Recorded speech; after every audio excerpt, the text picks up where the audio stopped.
Coming up on this episode of Photography Online, we dust off a 50-year-old box of film to see if it still works. We tell you all you need to know about focus stacking, and we shoot dolphins close up without a boat in sight.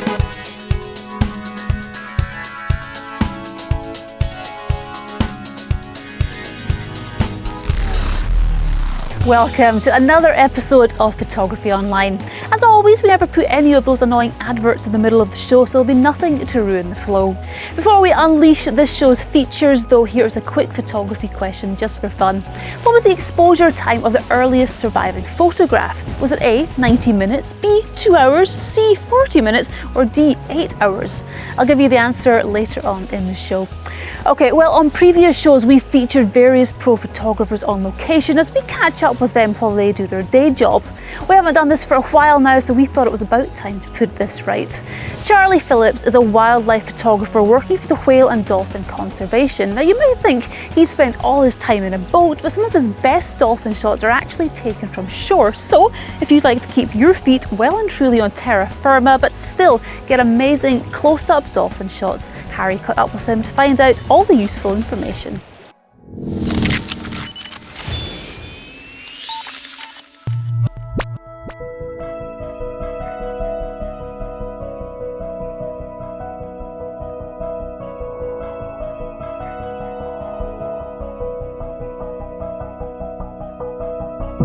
When it comes to photographing dolphins, there are few places better than Chanonry Point on the Murray Firth, which offer a close-up encounter without having to get on a boat. And there are few better people to get the essentials from than Charlie Phillips, a wildlife photographer based here in the Highlands of Scotland. A bit of a local celebrity, he's even had a dolphin officially named after him, and he can often be found on the shingle beach in front of the lighthouse, patiently waiting for the action. I arranged to tag along to see if I could pick up some tips and get a few dolphin shots to add to my portfolio. So tell me a little bit about, well, why we're standing here, Charlie. Where are we to begin with? This is a peninsula, Harry. It's called the Chanonry Point. The area is called Chanonry Ness. We've got the village of Rosemarkie over here, and then at the other side of the head of the peninsula, we've got Fortrose. This is quite a special area because the water out here, that's the open sea out that way. Inverness is back that way. But it's quite a complicated seabed shape. Right. It gets pretty deep in places. And when you get an incoming tide, you get lots of swirls and eddies and undercurrents.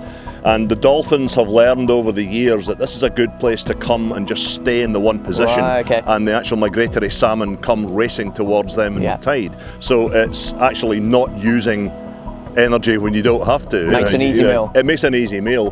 Being able to stand on a beach and watch dolphins 4 metres from you is quite remarkable. Yeah, it's very, very special. The dolphins are just doing what they do. They're acting completely naturally. You're not interfering with them. They're not interfering with you. It's something pretty special. If you know what you're looking for, then you can actually tell the dolphins miles away because the blow when they come to the surface to breathe is brilliant, because it's an absolute dead giveaway because it doesn't look like anything else. How well are you able to predict where a dolphin's suddenly going to leap out of the water, or even now is it still point and shoot and a bit of luck? Well, there's a lot of luck involved in it, but over the years you get to know the dolphins that can spark off each other. Okay. The characters. So it's knowing that, being able to ID the individuals. It helps. It's not infallible, it's not foolproof. Fast reactions are really required. And my reactions are getting slower and slower all the time these days, as is my eyesight's getting poorer as well. But actually looking at specific dolphins that you know from looking at them for years and years, you've got a funny feeling that one is going to start sparking off the other one. Okay. And you think, right, keep an eye on those two, because they're chasing each other. And then the next thing you know, all hell breaks loose, and you've got a couple of 3.5 metre, 400 kilogram dolphins coming out the water towards you, And it's basically just try to get them somewhere in the middle of the frame, and just try and get the camera to focus on the dolphins and not the sea. Yes, yeah. which is, you know, nine times out of 10, that's the real problem, you know. This R3, I love it. I really, really love it. And I love it because of one thing, and that's the eye control autofocus. Yeah. Not eye detect autofocus, but eye control autofocus. Because I can only use the one hand, trying to adjust focus points and stuff for me is really quite a chore, and I quite often miss what's going on by having to do that. Some people may think, oh, it's only moving a little button now and again, but in the heat of the action... Yeah, when something is only happening for a split second. When it's only happening for a split second. And the minute I tried this up at Fords and Beaulieu, I was absolutely blown away. I thought, oh my God, this is going to change how I work. And it does. Yeah. Another question I get asked quite a lot is, Charlie, you can only use the one arm. How do you manage to take pictures? Yeah. Well, I was involved in a bad accident many years ago, and it knocked out the use of this arm. And cameras, as you probably well know, it seemed to be made for right-handed people. Yeah. So what I've learned to do over the years, and it's something that I started very early on with, and rather than trying to do this all the time, what I can do is I can look through the shutter, I can look through the eyepiece, and I can actually just use these two fingers to control that, or control the switches. But it's something you got to learn. Yes. Your brain has got to learn this. What tips would you have for people that want to come here and have the best chance at spotting something? Is there a particular time of year, particular time of day? Try and get yourself down here in the summertime, try and find out the local tide times, and remember about British summertime. Yeah. That can actually be quite important. An hour doesn't sound much in the grand scheme of things, but sometimes that hour actually can be quite important, because there might be dolphins here at low tide and they're just waiting, and you'll get the best view of them because they'll only be a couple of feet off the beach. And then if the dolphins are in the distance, then you can actually watch them travelling around, and they might be having a bit of a social between themselves. Do you find that it can, especially if it's a bit busier, that it gets a little bit competitive down here with people? Oh, very much so, yeah. We get bad tempers and people, you know, stamping their feet and shouting at each other, and, oh, you got in my road and all this kind of stuff. I even had a guy throwing his camera down on the sand and jumping on it. Wow. Yeah, the battery went dead. I said, well, it's not the camera's fault, it's your fault for not having a spare battery in your pocket, is it? Or a spare memory card, or a spare film, or whatever it is. We've all made those mistakes, yeah.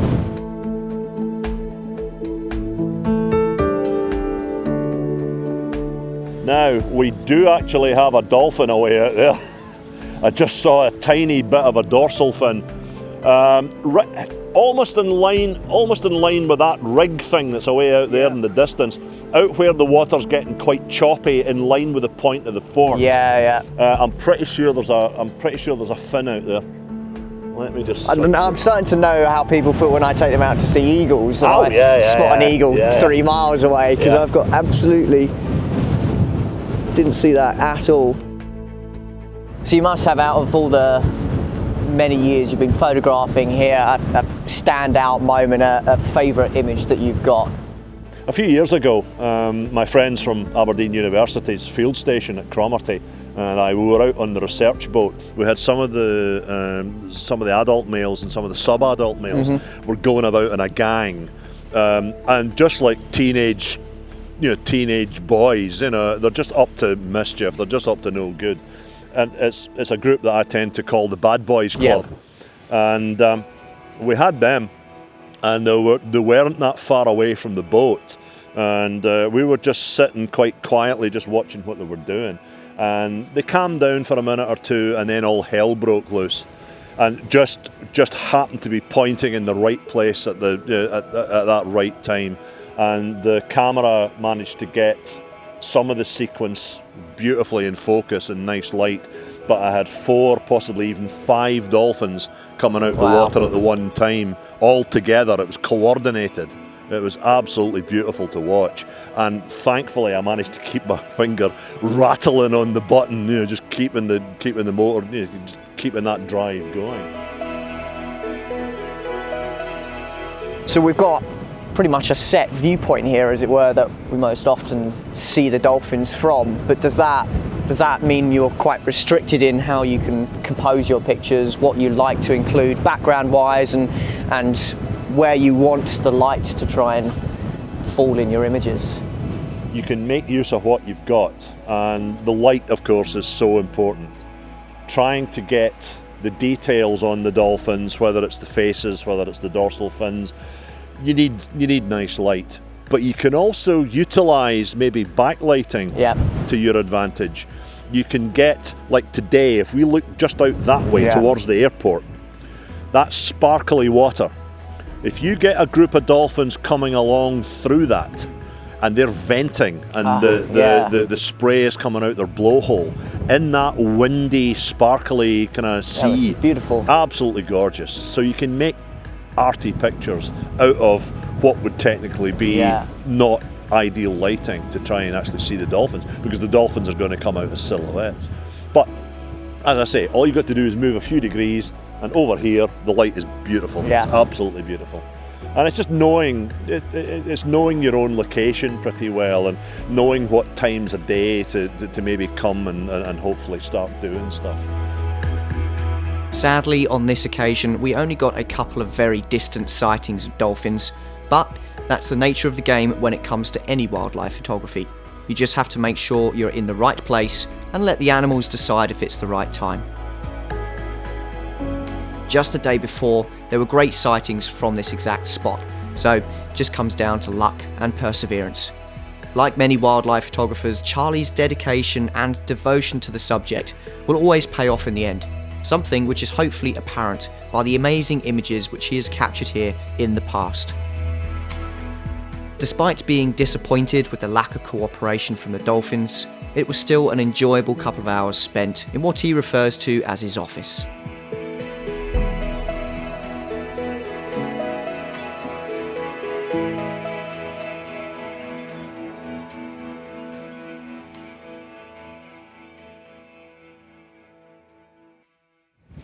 So I know we've got a worldwide audience and you might live a long way from a coastline, but if you're watching from the UK then you can't be more than 70 miles from the nearest coast, so taking your camera with a telephoto lens to the coast could be a fun way to spend a day. Hopefully you'll have more luck than Charlie and Harry did on this occasion. If you'd like to find out more about the work Charlie does for the whale and dolphin conservation, there's a link to their website in the usual place. The conversation you just saw is heavily edited as we have limited time here on our main show, but if you're interested in hearing more about dolphins and the equipment Charlie uses, you can see the full-length version on our sister channel, MC2 Photography. Again, there's a link. While you're in the link section, you will also find ones to our online shop where we have a wide range of products, from gear such as the tripods and filters we use, to Photography Online merchandise in the form of t-shirts, hats and lens cloths, and also the Photographer's Guide to Skye, which features the top 50 locations here on Skye to explore with your camera. We ship all over the world, so check it out if you're looking for gifts or something for yourself. Okay, well, in our previous lens themed show, I promised you a feature all about focus stacking. Ever want to break a promise? Here's James Brew to tell us everything we need to know.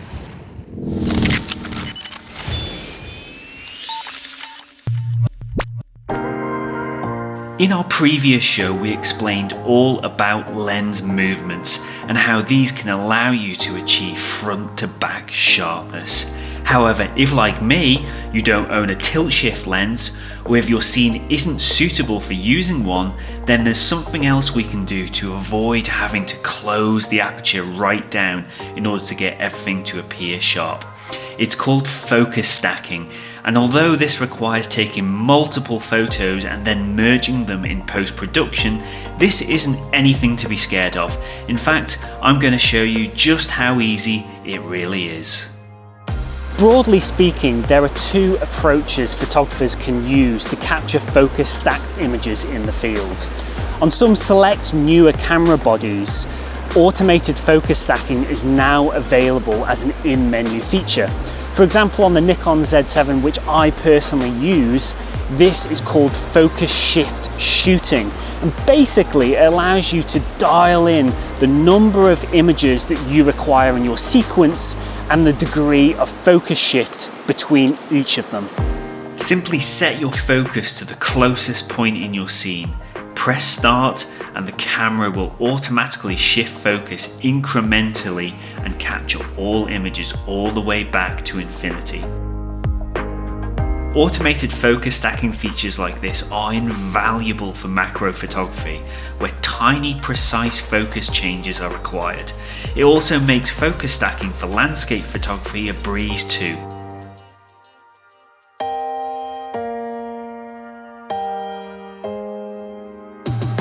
No need to worry if your camera doesn't support such automated features.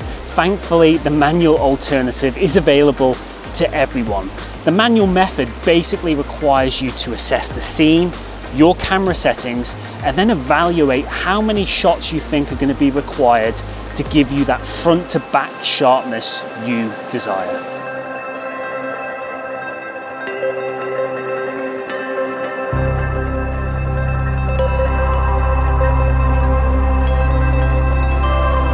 In my experience, apertures between f8 and f11 tend to be the very best to use for landscape photography focus stacking. Apertures in this range maintain reasonably good depth of field in each of your frames, thereby minimizing the number of shots you'll actually acquire, whilst boosting image quality in each of those frames by mitigating against diffraction, which tends to rear its ugly head as you close your aperture down towards its minimum, which in my case on this lens that I'm shooting with today is f22. Broadly speaking, a minimum of 3 images is what I'd always recommend, and you'll find that this will commonly be all that's required in my suggested aperture range, although some scenes with extremely close foreground objects may well require more images. It's important to try and keep your camera settings identical between each of the shots in your sequence, as this will make your life easier merging them in post-production. As you get more confident in the technique, it is possible to adjust exposure accordingly to each part of the scene, such as underexposing background skies to protect highlights, for example. But when first dipping your toes into the world of focus stacking, keep it simple, keep your settings the same.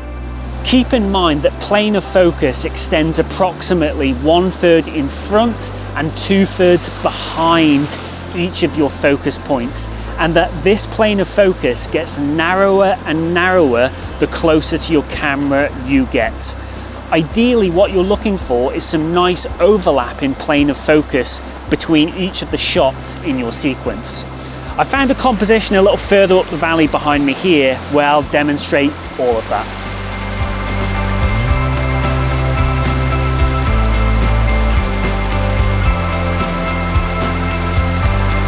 I'm sitting in quite a precarious position here, so I've had to get a little bit creative with how I demonstrate this to you. Now, basically the composition I've got behind me here, I'm shooting in portrait orientation at about 20mm using an aperture of f10. And I've assessed that 3 shots is all that's required in this focus stack. And the main reason for that is my immediate foreground here is probably about 1 meter away from the camera, so it's not extremely close. Now the first focus point, I'm positioning that down in this bubbling water you can see here at the base of this waterfall. The second focus point, I'm positioning that basically at the point in the composition where I feel the sharpness is dropping off from that first shot. So zooming in on the back of the LCD, I can actually assess that fairly easily. And it appears to be where these moss-covered boulders are that sit just in the middle of these cascades that you can see here. The third shot in the sequence, again using the same methodology of assessing where I think sharpness drops off, I'm positioning it out towards the rear of the scene. Not completely at the back, but actually on the massive boulder that you can see just to the right-hand side of the main cascade towards the backdrop of this composition. And positioning all my focus points this way gives me that nice plane of focus overlap I'm looking for, which mitigates against the risk of getting any soft areas between those different images when I merge them in post-production.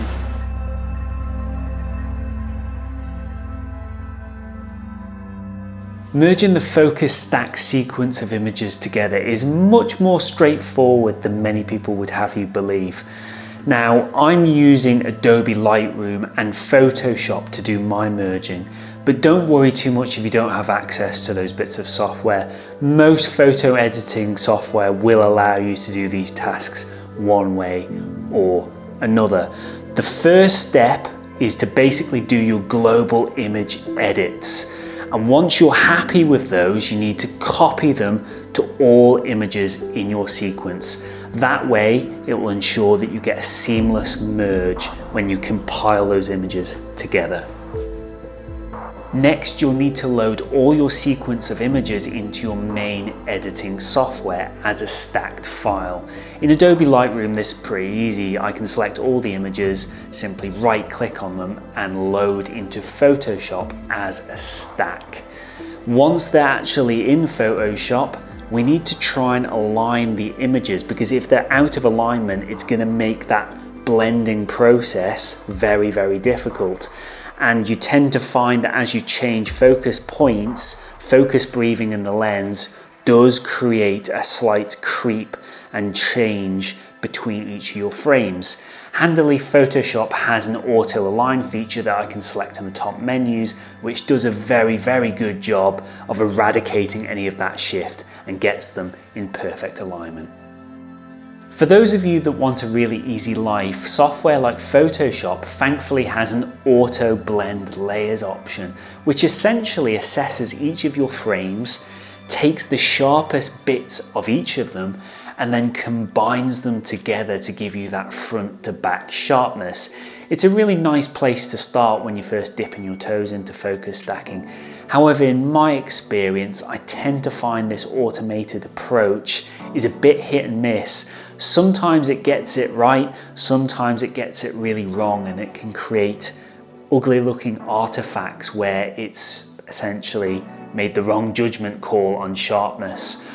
There is an alternative approach though. You can actually merge them manually, and what you have to do is basically use layer masks within Photoshop and then simply select a heavily feathered white paintbrush and then basically unmask the sharpest bits of each of your frames. You're essentially painting sharpness back into your final image. It sounds a lot more complex than it is, and you'll be quite surprised that in my experience, the manual approach tends to outperform the automated approach more often than not.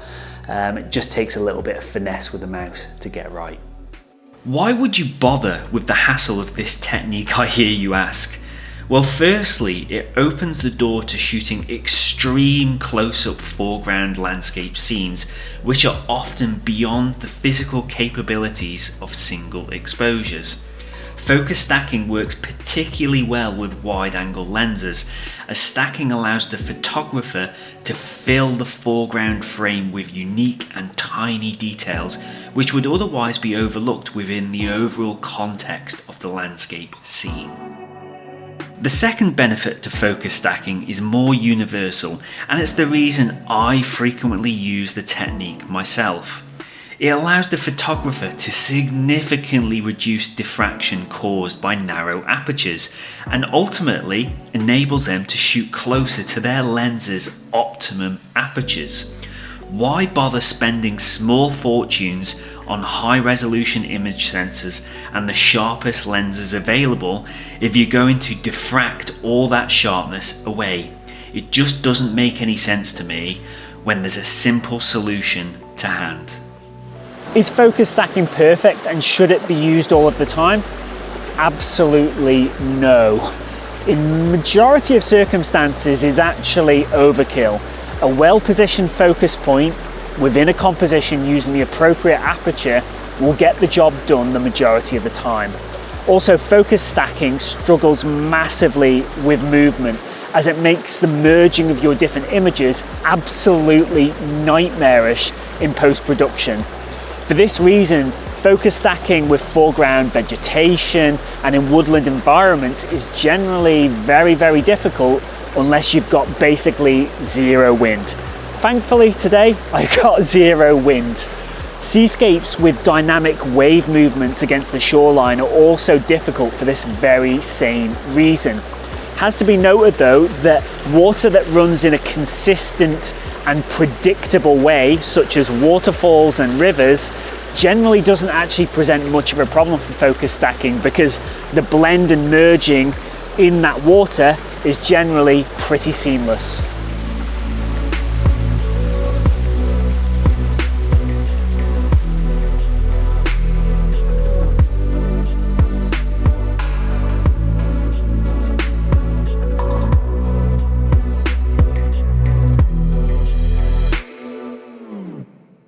Thanks, James. Hopefully, in tandem with the information we gave you about lens movements in our last show, you'll now have lots of knowledge about how you can control depth of field in ways which go beyond anything possible with a standard lens.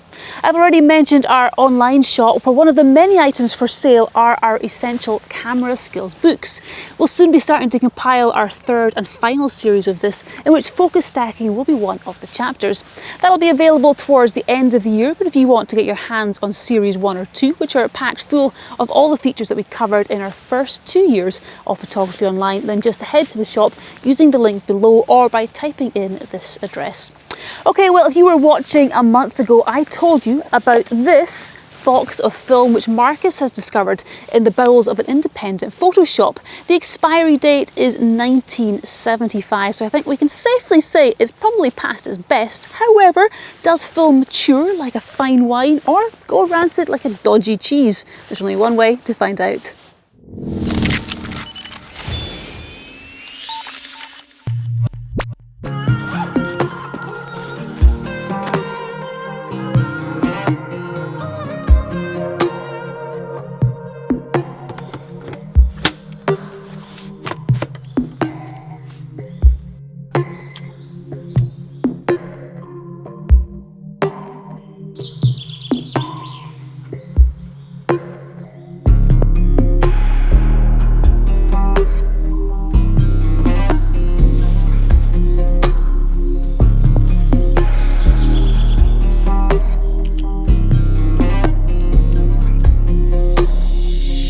Going on the assumption that most film has a shelf life of say 2 or 3 years, then this box of film would have been made around 1972. There's something special about opening a box you know has been closed for over 50 years. It's an event rather than a procedure. Obviously, I couldn't show you this event as it needed to be done in total darkness. But the first thing I noticed was that the bag that the film was in was made of sturdy paper rather than plastic. It's subtleties like this which take you back to the days before plastic dominated our lives. Another difference I noticed was in the feel of the film. This one feels so much thinner than what I'm used to handling, which made loading it into the film holders a little bit more fragile. I'm used to having a speed rating on my film, such as an ISO or an ASA number, but there was a distinct lack of any mention here. A quick search online helped narrow it down, but wasn't exactly definitive. It seems it can be shot at anything between ISO 1 to 12. The enclosed developing instructions, which are now seeing daylight for the first time since the early 1970s, were just as vague. Recommended development time is between 4 to 10 minutes. That's quite a difference between those two extremes. Basically, what I'm trying to say is that this is going to be a bit of a guess. But even if I had all the information to hand, the fact that this film is 50 years old kind of throws all that out the window anyway. So it's really no big deal.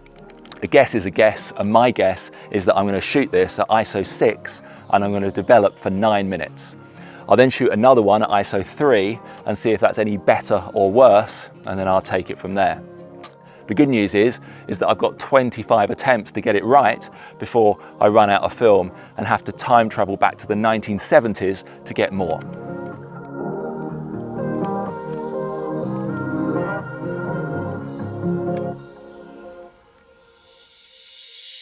In case you're wondering what camera this is, it's an Intrepid 8x10 large format camera, one of the best value for money cameras you can possibly buy. Brand new, this will set you back less than £500, and the image quality that this will deliver, although it's dependent on the lens as well of course, is unrivaled by anything that digital can do. Now, if you were watching our last show where we were looking at lens movements, you might be able to see that I've got a small amount of front swing, and that's just to get a couple more trees in focus than if I had it set normally. So let's stop waffling and get on and expose this film, because it's been waiting over 50 years and I think its time has come.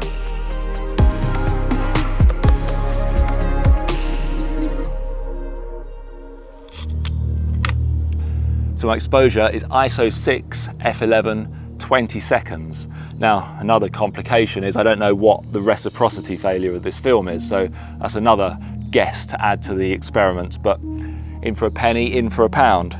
Here we go. Dark slide is out. Shutter is open. Timer is going. It's amazing to think that this film is seeing light for the first time in 50 years. Hopefully it was worth it. And we're closed. So that's 20 seconds. Just reverse that one round.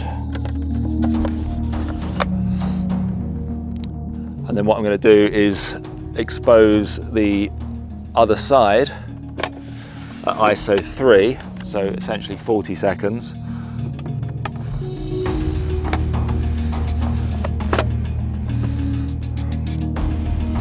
Cock the shutter again.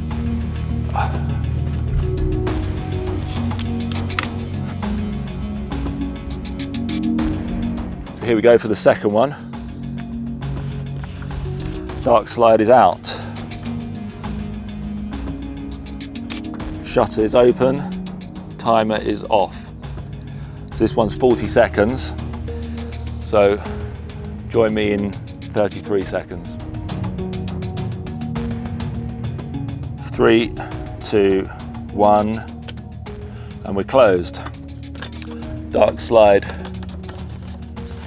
is back in. So that's it, the exposure's done. On to the next stage, development. Once again, this process needs to be done in total darkness, so I can't film it and show you what I'm doing. But basically, I'm just tray developing the single sheet of film for 9 minutes.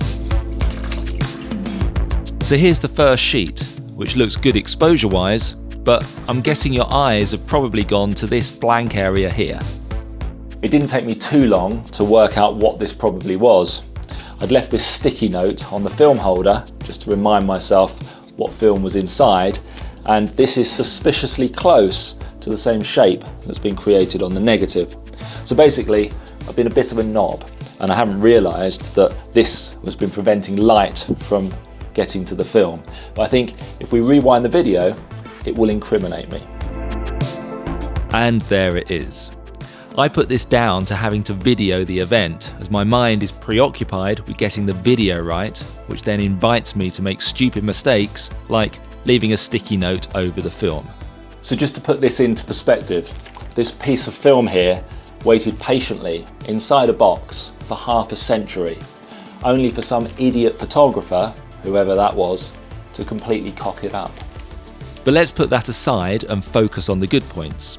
The exposure is very close, maybe just a tad underexposed, but considering the whole thing was a massive guess, I'm pleased to have got it so close. The second exposure, rated at ISO 3, is better, and thankfully no note got in the way this time. Now armed with the knowledge of timings for exposure and development of this film, I went out and shot a second scene, an old post office which would have still been in operation when this film was boxed up, so it seemed a fitting subject. This one turned out pretty good, so I made contact prints of both scenes using a cyanotype process, which involves coating a piece of paper with a light-sensitive formula and then exposing this to UV light through the negative. Cyanotype prints are super easy to do, not to mention lots of fun. So we'll be doing more of these in a future episode, all about different ways you can print your images, so keep a lookout for that.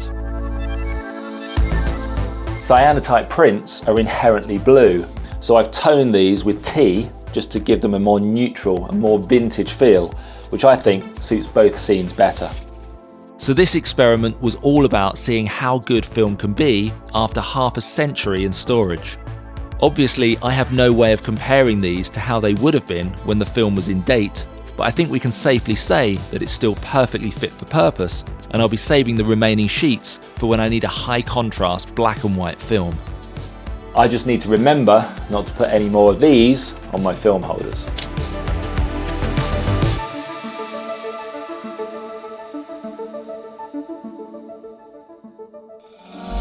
It's quite amazing to think that that film has been waiting for 50 years inside a light-tight box, only to be opened by Marcus. Just kidding, but I am impressed it still looks as good as it does, and I'm also loving the way that the final print was achieved by the most traditional of methods, keeping the whole retro vibe. It wouldn't have seemed right somehow to scan a 50-year-old piece of film and then print it with an inkjet printer. Now, I've got some good news and some bad news. The bad news is that the crew are taking a well-earned summer break for a couple of weeks, so the next episode of Photography Online won't be until the 14th of August.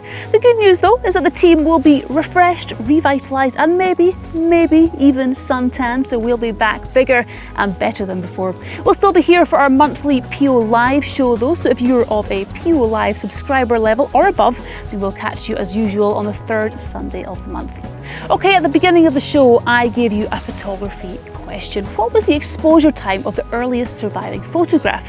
Was it A, 90 minutes, B, 2 hours, C, 40 minutes, or D, 8 hours?